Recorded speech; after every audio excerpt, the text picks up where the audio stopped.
जय हिंद जय भारत। क्या हाल है आप सभी की। उम्मीद करते हैं सब अच्छे होंगे, बढ़िया होंगे, अपने अपने घर पर मौज काट रहे होंगे। तो देखिए, जैसे कि आपको पता है कि भारत में जो एयर ट्रैवल वो लगातार बढ़ते ही जा रहा है। जैसे जैसे भारत की जो स्टैंडर्ड ऑफ लिविंग बढ़ती जा रही है, तो लोगों का जो स्टैंडर्ड है वो उसी के हिसाब से बढ़ रहा है। भाई, जिसके पास ज़्यादा पैसे आ जाते हैं तो वो क्या करता है कि भाई वो स्लीपर से एसी में शिफ्ट हो जाता है। फिर अगर उसके पास और ज़्यादा पैसे आ जाए तो फिर वो एयर ट्रैवल करता है, भाई वो एयरपोर्ट से करता है। फिर और पैसे आ जाए तो बिज़नेस क्लास से ट्रैवल करता है। तो इस तरह से यहाँ पर जो सिस्टम है वो मेंटेन होता है, और यहाँ पर जैसे जैसे स्टैंडर्ड ऑफ लिविंग बढ़ती जाती है, ठीक वैसे यहाँ पर उसकी डिमांड भी बढ़ती जाती है बेहतर सर्विसेज के लिए। अब देखिए, अगर हम यहाँ पर एयर ट्रैवल की बात करें तो एयर ट्रैवल में कभी भी जो प्राइस है वो कांस्टेंट नहीं रहता है, फिक्स्ड नहीं रहता है। वो यहाँ पर डायनामिकली चेंज होते रहते हैं। जिस तरह से आपने यहाँ पर देखा है ना, डायनामिक टिकट प्राइसिंग होती है रेलवे में कि भाई जैसे जैसे यहाँ पर ट्रैवल की डेट आती है वैसे वैसे उसका किराया बढ़ता जाता है, या वैसे वैसे जो है ना, जैसे जैसे टिकट की डिमांड बढ़ती है उसी के हिसाब से किराया भी बढ़ जाता है।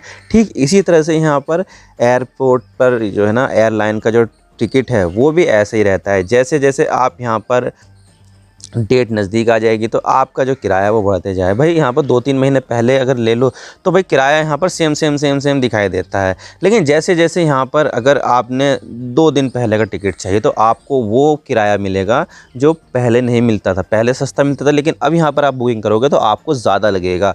तो क्लियरली देखा जाए तो यहाँ पर जो चीज़ें थी वो फिक्स नहीं थी, डायनामिकली किराया यहाँ पर बढ़ता रहता था। तो इसकी वजह से यहाँ पर जो है ना काफ़ी ज़्यादा प्रॉब्लम आती थी। लेकिन अब यहाँ पर सरकार ने फेयर से फुर्सत नाम की एक स्कीम लॉन्च की है। अभी रिसेंटली दिल्ली में यहाँ पर इसको अनवेल किया गया था। इसका यहाँ पर मतलब ये है कि कुछ यहाँ पर जो टियर 2 टियर 3 की जो सिटीज़ है जहाँ पर एयरपोर्ट है, तो वहाँ पर एक फ़िक्स्ड प्राइस में टिकट को बुक करवाना। अब देखिए, जो डायनामिक जो चीज़ें थी वो यहाँ पर अब नहीं चलेगी। इस स्कीम के अंदर, फेयर से फुर्सत स्कीम के अंदर, यहाँ पर से आपको कांस्टेंट एक ही टिकट के प्राइस रहेंगे। चाहे आप यहाँ पर 2 महीने पहले कराओ, चाहे आप यहाँ पर 1 हफ्ते पहले कराओ, या फिर अगले दिन की फ़्लाइट की टिकट कराओ, आपको यहाँ पर सेम अमाउंट ही देना पड़ेगा। और इसको लेकर यहाँ पर जो अलायंस एयर है, जो सरकारी एक जो वो है, एक एयरलाइन है, उसने यहाँ पर स्टेप लिया और उसने यहाँ पर इसको आगे बढ़ाने में सामने आया है। अब अलायंस एयर 100% यहाँ पर गवर्नमेंट की ओनरशिप में है, तो उसके ज़रिए से यहाँ पर इसकी शुरुआत की गई है। और ये जो अलायंस एयर है वो टियर 2 टियर 3 शहरों में जो एयरपोर्ट है वहाँ पर सर्विसेज को अवेलेबल कराती है, जैसे कि बरेली में या फिर दूसरे एयरपोर्ट पर, जो छोटे छोटे शहरों में जो एयरपोर्ट पाए जाते हैं वहाँ पर आपको इस एयरलाइन की सर्विसेज मिलेगी जो गवर्नमेंट ओन है। प्राइवेट कंपनी तो यहाँ पर चाहती है कि ज़्यादा से ज़्यादा उस रूट पर ट्रैवल करे जहाँ पर जो पैसेंजर्स है वो यहाँ पर ज़्यादा है, जैसे कि दिल्ली मुंबई, दिल्ली चेन्नई, दिल्ली कोलकाता, मुंबई कोलकाता, मुंबई चेन्नई, पुणे दिल्ली, इस तरह की जो फ़्लाइट्स होती है वहाँ पर उनका जो फोकस होता है वो ज़्यादा होता है। लेकिन यहाँ पर जो ऐसी जगह पर जो फ़्लाइट जाती है जो रीजनल जगह है या फिर टायर 2 टायर 3 सिटीज़ है, उसके लिए यहाँ पर सरकारी एक एयरलाइंस है, अलायंस एयर, वो यहाँ पर ऑपरेट करती है। और वो यहाँ पर छोटे प्लेन से ऑपरेट करती है, जिसमें टर्बो प्रॉप जो इंजन होते हैं जिनमें पंखे लगे रहते हैं, उन प्लेन के ज़रिए। छोटे प्लेन होते हैं, उनकी ज़्यादा कैपेसिटी नहीं होती है, और टायर 2 टायर 3 शहरों के लिए ज़्यादा कैपेसिटी के प्लेन चाहिए भी नहीं है, तो वहाँ पर इन प्लेन से काम चल जाता है। तो यहाँ पर ऐसा है। अब यहाँ पर ये जो पायलट प्रोजेक्ट लॉन्च किया गया है, इसकी जो डेट है वो 13 अक्टूबर से चलेगी और 31 दिसंबर तक यहाँ पर वो काम करेगी। यानी कि अभी यहाँ पर काफ़ी समय है। आप यहाँ पर चाहो तो अभी यहाँ पर टिकट बुक कर सकते हो। आपको आज की डेट में भी सेम प्राइस मिलेगा, और आप चाहे तो 2 महीने बाद की टिकट बुक करना तो आपको वो भी सेम ही प्राइस मिलेगा। तो यहाँ पर ऐसी चीज़ है। तो आज इसके बारे में पूरी डिटेल के साथ बात करते हैं, सरकार यहाँ पर क्यों लेकर आई है, क्या क्या यहाँ पर चीज़ें होने वाली है। लेकिन उससे पहले आप चैनल पर नए हो ना, सब्सक्राइब जरूर कर देना। आपके एक सब्सक्रिप्शन से हमारे कंटेंट बनाने की मोटिवेशन मिलती है। और आप क्या सोचते हो, क्या यहाँ पर इस तरह की जो प्राइसिंग है, फेयर से फुर्सत वाली ये जो योजना है वो प्राइवेट कंपनी को भी अडॉप्ट करनी चाहिए? कमेंट सेक्शन में जरूर बताइएगा। तो चलो शुरू कर दो।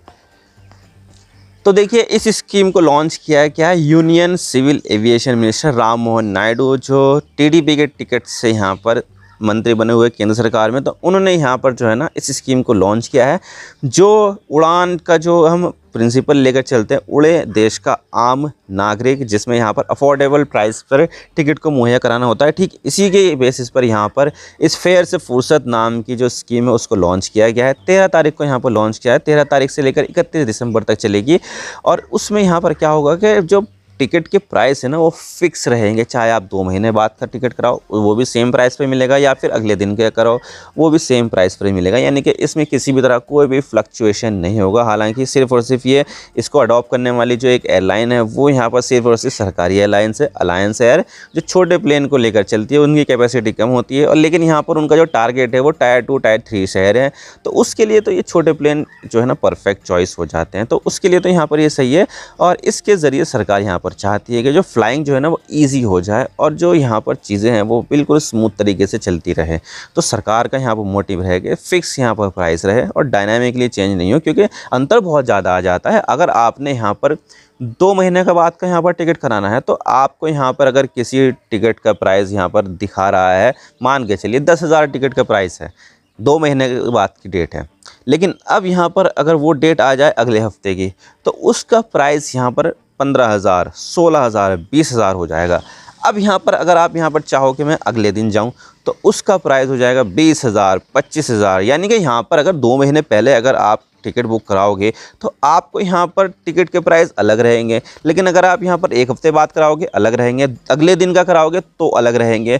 तो इसी चीज़ से निपटने के लिए सरकार ने ये फेयर से फुर्सत नाम की स्कीम को लॉन्च किया है, जिसमें यहाँ पर प्राइस जो रहेगा डेट का वो फिक्स रहेगा। अब देखिए सरकार ने इससे पहले भी यहाँ पर एक चीज़ लॉन्च की थी, जिसमें यहाँ पर जो स्नैक्स वगैरह है, चाय कॉफ़ी है, उसके प्राइस भी यहाँ पर डाउन कर दिए थे। आपने देखा होगा कि जो एयरपोर्ट्स होते हैं वहाँ पर जो कैफेटेरिया होता है वहाँ पर सामान बहुत ज़्यादा महंगा मिलता है कि भाई कॉफ़ी 200 रुपये की, 300 रुपये की, चाय 100 रुपये की, 150 रुपये की, पानी की बोतल 20 रुपये में नॉर्मली मिल जाती है किसी भी दुकान से, वहाँ पर 50 रुपये, 60 रुपये, 100 रुपये। तो इस तरह से यहाँ पर जो एयरपोर्ट वाले में जो कैफ़े होते हैं वो बहुत ज़्यादा लूटते थे। सरकार ने यहाँ पर देखा, सरकार ने यहाँ पर अपने आउटलेट खुलवा दिए और वहाँ पर चाय 10 रुपये में, कॉफ़ी 20 रुपये में, समोसा 20 रुपये में और दूसरी चीज़ें हैं वो अफोर्डेबल रेट पर मिल जाते हैं। तो कहीं ना कहीं यहाँ पर जो सरकार है वो चाहती है कि लोगों को यहाँ पर चीज़ें जो है ना वो प्राइस के कंपैरिजन में इतने ज़्यादा ना लगे, और सरकार यहाँ पर चाहती है कि लोगों को अफोर्डेबल चीज़ें मिले। जैसे कि यहाँ पर वो कैफेटेरिया खोला गया था कि 10 रुपये में चाय, भाई 150 रुपये में कौन चाय पीता है, लेकिन यहाँ पर उनके लिए अफोर्डेबल प्राइस आप मिल चुके हैं। और यहाँ पर 10 रुपये में चाय, 20 रुपये में कॉफ़ी, 20 रुपये में समोसा और जो चीज़ें हैं वो भी यहाँ पर अफोर्डेबल रेट पर मिल जाती है अब कैफेटेरियाज़ में, जो अब काफ़ी सारे हो चुके हैं। तो देखा जाए तो सरकार चाहती है कि यहाँ पर जो है ना लोगों को अफोर्डेबल प्राइस पर, रेट पर यहाँ पर चीज़ें मिल जाए। और ये जो फेयर से फुर्सत नाम की जो स्कीम है वो भी यहाँ पर कहीं ना कहीं इसी चीज़ को लेकर आगे बढ़ रही है। लेकिन क्या आपको लगता है कि क्या सरकार का यहाँ पर यही मकसद है कि यहाँ पर लोगों को अफोर्डेबल प्राइस पर यहाँ पर टिकट मुहैया कराना? लेकिन नहीं, यहाँ पर इसके पीछे और दूसरी वजह भी है। वो दूसरी वजह यहाँ पर यह है कि जो अलायंस एयर है वो बहुत ज़्यादा घाटे में चल रही है। भाई अलायंस एयर एक छोटी एयरलाइन है लेकिन सरकारी है, लेकिन सरकार को अपना तो करना ही पड़ेगा कुछ ना कुछ जुगाड़, ताकि यहाँ पर वो सर्वाइव कर सके। अब देखिए जो अलायंस एयर है वो छोटे छोटे विमानों को ऑपरेट करती है, ख़ास तौर से जो छोटी जगह होती है, छोटे शहर होते हैं वहाँ पर ऑपरेट करती है, तो उनकी कैपेसिटी भी कम होती है। लेकिन यहाँ पर क्या हो रहा है कि उनकी जो फ़्लाइट है वो 137 डेली चलती है, लगभग यहाँ पर 60 डेस्टिनेशन पर। तो यहाँ पर मजबूरी बन जाती है उनको यहाँ पर लगाना और यहाँ पर काम करवाना और उनको यहाँ पर सर्वाइव करवाना। अब देखिए उनका जो मार्केट शेयर है वो भी लगातार गिरता जा रहा है। भाई जनवरी में लगभग 90,000 लोगों ने अलायंस एयर से सफ़र किया था। अब अगस्त में यहाँ पर ये नौबत आ गई है कि लगभग 37,000 लोगों ने यहाँ पर उससे सफ़र किया है। तो क्लियरली देखा जाए तो यहाँ पर जो मार्केट शेयर है अलायंस एयर का वो लगातार गिरता ही जा रहा है। वैसी सिचुएशन हो गई है जैसे कि एयर इंडिया की थी। एयर इंडिया यहाँ पर बहुत ज़्यादा जो है ना फ़्लाइट्स को ऑपरेट करती थी, लेकिन यहाँ पर प्रॉफिटेबिलिटी आ नहीं रही थी। लोग यहाँ पर इस एयरलाइन को पसंद नहीं कर रहे थे और इसके अलावा यहाँ पर डिसीज़न मेकिंग में भी बहुत ज़्यादा समय लगता था। तो उन्होंने यहाँ पर क्या काम किया कि एयर इंडिया को बेचने की कोशिश की, कई सारे अटैम्प्ट किए, कोई लेने को तैयार नहीं हुआ क्योंकि इसके ऊपर डेट ही बहुत ज़्यादा था, कर्जा बहुत ज़्यादा था, तो कोई लेने को तैयार नहीं हुआ। फिर फाइनली यहाँ पर टाटा कंपनी ने इसको ख़रीद लिया। हालांकि जो कर्ज़ा था वो सरकार के अंडर ही में ही रहा, सरकार ने यहाँ पर जो बेचा है वो एयरलाइन बेची है बिना किसी कर्जे के साथ टाटा को, और जो कर्ज़ा था वो खुद यहाँ पर चुकाएगी। तो कहीं ना कहीं सरकार यहाँ पर ये जानती थी कि एयरलाइन बिजनेस में इतना ज़्यादा प्रॉफिट नहीं है, तो उन्होंने यहाँ पर अपना ऑपरेशन छोटा रखा। जैसे कि अलायंस एयर छोटे विमान है, डॉर्नियर जैसे विमान है, छोटे जो टर्बो प्रॉप जैसे इंजन होते हैं वो वाले लगे हुए विमान है, कैपेसिटी कम होती है, tier two tyre tyre cities जो होती है वहाँ पर ऑपरेट करते हैं। जो ज़्यादातर जो प्राइवेट कंपनियाँ वो ऑपरेट करने से बचती है, क्योंकि वहाँ पर उनको पैसेंजर मिलते नहीं हैं। इसी वजह से प्राइवेट कंपनियाँ इन छोटे शहरों को टारगेट नहीं करती है, बड़े शहरों को टारगेट करती है जहाँ पर ज़्यादा पैसेंजर मिलते हैं। तो क्या काम भाई, उनको तो जोड़ना है ही। और उड़ान स्कीम भी लॉन्च कर रखी थी, जिसमें यहाँ पर ये था कि लोगों को अफोर्डेबल प्राइस पर उड़ान स्कीम के अंडर में लोगों को हवाई यात्रा करवाना। अब देखिए, इसी वजह से जो अलायंस है सरकार ने यहाँ पर कहा कि चलो ठीक है, इसको यहाँ पर आगे बढ़ाते हैं। तो उन्होंने यहाँ पर बढ़ाया, कुछ यहाँ पर प्लेन खरीदे और यहाँ पर उनको ऑपरेट करने लगे टायर 2 टायर 3 सिटीज़ में। अब देखिए, यहाँ पर पैसेंजर कम होते हैं और उनकी जो उसके हिसाब से प्राइसिंग भी जो है ना काफ़ी ज़्यादा मायने रखती है छोटे शहरों के लिए, कि भाई छोटे शहर के जो लोग होते हैं वो ज़्यादातर ट्रेन से सफ़र करना पड़ता है। लेकिन यहाँ पर उनके पास अब एक ऑप्शन आ जाएगा कि यहाँ पर आप एयर ट्रैवल भी कर सकते हो। और ये जो फेयर से फुर्सत नाम की स्कीम है, इससे यहाँ पर इस चीज़ को बल मिलेगा कि आपको यहाँ पर एक फ़िक्स्ड कांस्टेंट प्राइस ही यहाँ पर पे करनी है आपके फ़्लाइट की टिकट के लिए। तो सरकार यहाँ पर जो है ना लोगों को फ़ायदा पहुँचाना चाहती है और इसी के साथ ही यहाँ पर अलायंस एयर जो है ना वो अपने आप को रिवाइव भी कर पाएगी कि भाई यहाँ पर फिक्स रहेगा, तो उनको यहाँ पर पता है कि कितना रेवेन्यू आने वाला है, तो उसी के हिसाब से वो आगे की प्लानिंग यहाँ पर करेगी। अब इस फेयर से फुर्सत नाम की स्कीम के अंडर में सिर्फ सरकारी कंपनियाँ हैं, अलायंस एयर, कोई और सी कंपनी मुझे नहीं लगता कि आएगी, क्योंकि उनको यहाँ पर ज़्यादा से ज़्यादा पैसे कमाने हैं। तो वो डायनामिकली यहाँ पर प्राइस को चेंज करती रहेगी समय के साथ साथ।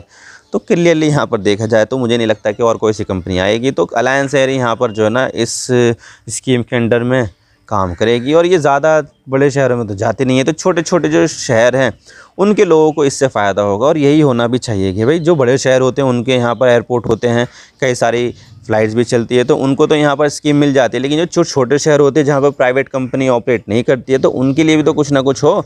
तो उसके लिए यहाँ पर अलायंस एयर सामने आया है, लेकिन यहाँ पर उसके डेस्टिनेशन इतने ज़्यादा नहीं है। तो यहाँ पर कुछ शहरों को इससे वंचित रहना पड़ेगा, क्योंकि उसके लिए तो भाई और ज़्यादा प्लेन की ज़रूरत पड़ेगी और अभी इतने ज़्यादा प्लेन इस एयरलाइन के पास है नहीं और इसके पास इतना पैसा भी नहीं है कि और ज़्यादा प्लेन को ख़रीदे। तो देखा जाए तो अभी हाँ स्कीम थोड़ी ठीक है। अब यहाँ पर ये पता चलेगा कि इस स्कीम से कितना ज़्यादा फ़ायदा हुआ, कितना ज़्यादा नुकसान हुआ, वो तो स्कीम ख़त्म होने के बाद ही पता चलेगा, जो 31 दिसंबर 2025 को ख़त्म हो जाएगी। तो आई होप आपको सारी बातें समझ आएगी। वीडियो थोड़ा सा ही पसंद आए लाइक ज़रूर कर देना और चैनल पर नए हो तो चैनल को सब्सक्राइब जरूर कर देना। आप